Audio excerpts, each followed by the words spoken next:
یہ جنگ جو ہوئی ہے کربلا میں، معرکہ کربلا جو ہوا ہے، یہ یزید اور امام حسین کے درمیان نہیں تھا، بلکہ حسینیت اور یزیدیت کے درمیان تھا۔ یعنی یہ شخصی لڑائی نہیں تھی، بلکہ نظریات کا تصادم تھا۔ اگر شخصی لڑائی ہوتی تو یزید جیت گیا تھا، بطور شخص حضرت امام حسین شہید کر دیے گئے اور یزید جو ہے وہ تخت و تاج پہ متمکن رہا۔ تو اگر یہ شخصی لڑائی قرار دیں تو یزید جیت گیا اور امام حسین ہار گئے، یہ شخصی اگر لڑائی قرار دیں۔ اور اگر یہ لڑائی نظریات کی قرار دیں، اور جو حقیقت میں نظریات کی لڑائی ہے، تو یزیدیت ہار گئی اور حسینیت زندہ باد ہو گئی۔ یزیدیت کا جنازہ نکل گیا۔ وہ تخت و تاج جس کے لیے یزید نے اتنا کچھ کیا تھا، اس کے اپنے بیٹے نے اس پہ تخت پہ تھوکا۔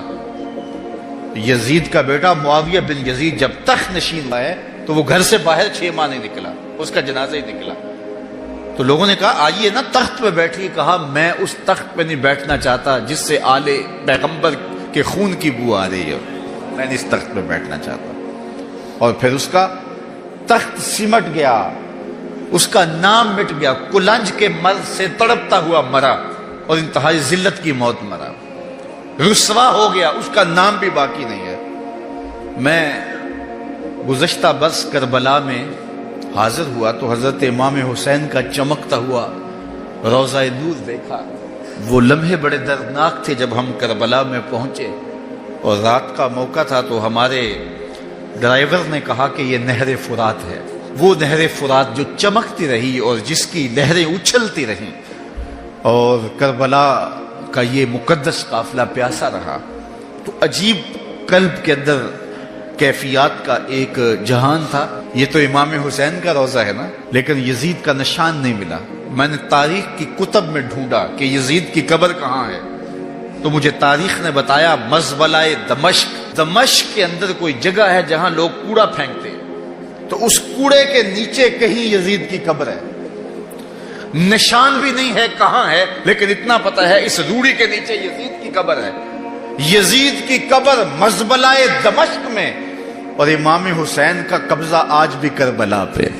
تو یزید کا نام مٹ گیا، اس کا تشخص مٹ گیا، امام حسین کا نام بھی باقی، آپ کا ذکر کی باقی، اور آپ کے تذکروں کی خوشبو بھی باقی۔ تو یہ شخصی لڑائی نہیں تھی۔ میں نے اس دن عرض کیا تھا کہ طلحہ بن عدی بن حاتم نے 30,000 لوگ پشت پہ کھڑے ہونے کی بات کی تھی، لیکن امام نے اس پیشکش کو ٹھکرا دیا تھا، اس لیے کہ آپ حق اور باطل کی راہیں اجالنا چاہتے تھے، اور وہ انہوں نے اجال لی۔ حضرت امام حسین کی شہادت کے بعد بھی یہ جنگیں جاری رہی۔ مالک اشتر کی قیادت میں مختار سقفی کی فوجیں ابن زیاد کی فوجوں کے مقابلے میں فرات کے کنارے لڑ رہی تھی۔ اللہ تعالیٰ نے فتح دے دی، ابن زیاد نے گھوڑے کو ایڑ لگائی اور میدان چھوڑ کے بھاگ گیا۔ باقی جو بھی قابو آتا اس کو پکڑ کے قتل کر دیا جاتا۔ خیر یہ لوگوں کی پہنچ سے بہت دور نکل گیا، لیکن اس کا جی گھبرا رہا تھا، پیاس کی شدت تھی، گھوڑا بھی ہانپ رہا تھا۔ تو یہ چلتے چلتے صحرا میں گیا تو وہاں اس نے دیکھا کہ ایک خیمہ ہے، تو سوچا کہ میں چلتے چلتے ان سے پانی کا گھونٹ مانگ لوں تاکہ اپنے جگر کی پیاس تو بجھا سکوں۔ تو اس نے گھوڑا کھڑا کیا اور ہانپتا ہوا اس نے پردہ اٹھایا، دیکھا تو خیمے میں امام زین العابدین قرآن کی تلاوت کر رہے تھے۔ تو جب اس نے دیکھا تو ایک دفعہ تو شرم سے پانی پانی ہو گیا، لیکن مرتا کیا نہ کرتا، پیاس کی شدت تھی کہ حضرت پانی دیجئے۔ امام زین العابدین نے دیکھا اور پھر گھڑے سے کٹورا بھرا اور اس کے ہاتھ میں تھمایا، سمجھا کہ حضرت نے مجھے پہچانا نہیں۔ پانی پی لیا، شدت کی پیاس تھی، پھر مانگا، آپ نے پھر دیا، تیسری مرتبہ پھر مانگا، آپ نے پھر دیا۔ 3 کٹورے پانی کے پینے کے بعد امام زین العابدین سے کہنے لگا حضرت شاید آپ نے مجھے پہچانا نہیں۔ امام زین العابدین ابھی تک ضبط کیے بیٹھے تھے، آنکھوں سے موٹے موٹے آنسو نکلے۔ کہا بدبخت تجھے نہیں جانتا جس نے میرا خاندان اجاڑ دیا، 6 ماہ کے بچے بھی نہ چھوڑے، جس نے مخدرات کو اونٹوں پہ بٹھایا، کیا تجھے نہیں جانتا جس نے خاندان نبوت اجاڑ دیا؟ تو کہا حضرت اگر جانتے ہیں تو میرے ساتھ یہ سلوک کیا کیا؟ کہا ایک دن ہم مہمان بن کے تمہارے گھر آئے تھے، جو تم نے کیا وہ تمہارے خاندان کی ریت تھی، آج مہمان بن کے ہمارے دروازے پہ تم کھڑے ہو، جو ہم کر رہے ہیں ہمارے خاندان کی ریت ہے۔